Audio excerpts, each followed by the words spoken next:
परिस्थितियों के बावजूद भारी संख्या में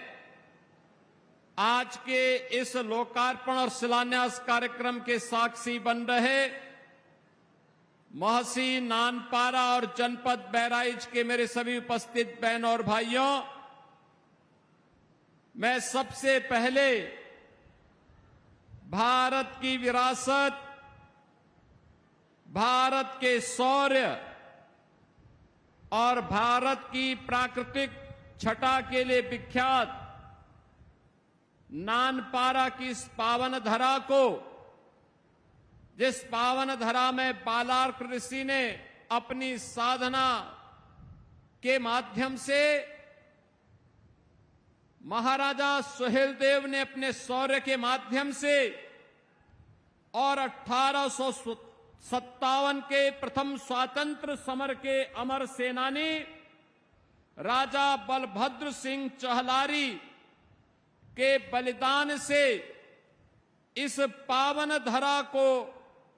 और भी ऊर्जावान और उर्वरा बनाया है। ऐसी पावन धरा को मैं कोटि कोटि नमन करते हुए आप सबका मैं हृदय से अभिनंदन करता हूं।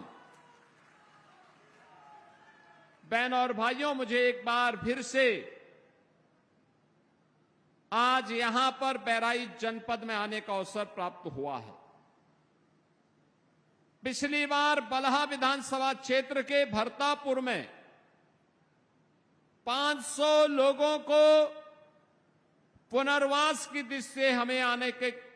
का अवसर प्राप्त हुआ था और आज मुझे एक बार फिर से इस पावन धरा में आने का अवसर प्राप्त हुआ है।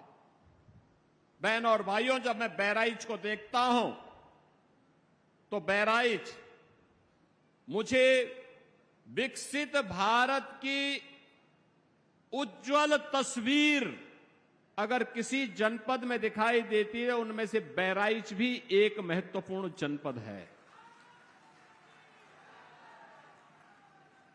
बहराइच भी उसमें से एक महत्वपूर्ण जनपद है और इस जनपद में इसलिए मैं कह रहा हूं कि जनपद इसलिए हमारे लिए महत्वपूर्ण है क्योंकि यह जनपद करतनिया घाट की अनुपम प्राकृतिक धरोहर की दृष्टि से और साथ साथ यहां की उर्वरा भूमि उत्तर प्रदेश के अंदर सबसे अधिक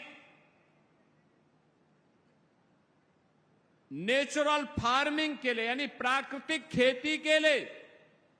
किसी एक जनपद के अन्नदाता किसानों ने कार्य किया है तो बहराइच उनमें से एक जनपद आता है। बहराइच उनमें से एक जनपद है और इसलिए मैं इस उर्वरा भूमि को, यहां के अन्नदाता किसानों को और ईश्वर प्रदत्त इस प्राकृतिक धरोहर करतनिया घाट और सरयू मैया के द्वारा प्रदत्त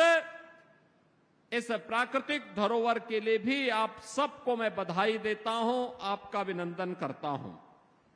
और बहनों और भाइयों, इसीलिए आज 2 विधानसभाओं की 70 नई परियोजनाओं को लेकर के हम सब यहां पर उपस्थित हुए हैं। याद करिए, बहराइच जनपद आज से 9 वर्ष पहले ये एस्पिरेशनल जनपद था। एस्पिरेशनल जनपद का मतलब आकांक्षी बनकर के रह गया था, हाथ फैलाने के लिए मजबूर था। लैंड माफिया, भू माफिया, सैंड माफिया,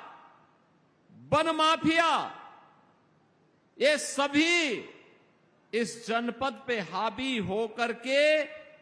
यहां की प्राकृतिक संसाधनों को लूटते थे